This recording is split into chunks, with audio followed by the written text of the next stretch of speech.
आजकल कुछ अजीब सी घबराहट में है हॉलीवुड एक्टर लियोनार्डो डिकैप्रियो।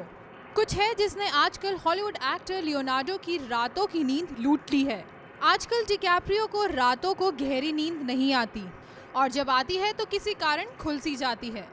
एक रिपोर्ट के मुताबिक लियोनार्डो डिकैप्रियो के घर रात को अजीब अजीब सी आवाजें आती हैं और इन आवाज़ों से उनकी नींद खुल सी जाती है।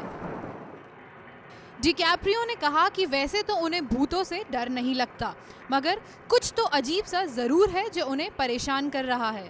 इस पर उन्होंने बताया कि My home makes weird noises at times and I have to get up in the middle of the night and check if there's somebody breaking in. I don't know, it's like creaking or something.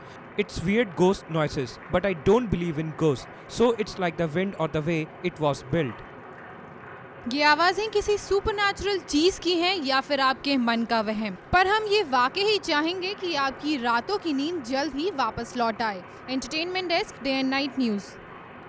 खबरों की दुनिया में आइए, हमारे साथ कहीं भी और कभी भी जुड़िए। हम मिलेंगे फेसबुक पर, हम दिखेंगे यूट्यूब पर, हमें फॉलो कीजिए ट्विटर पर।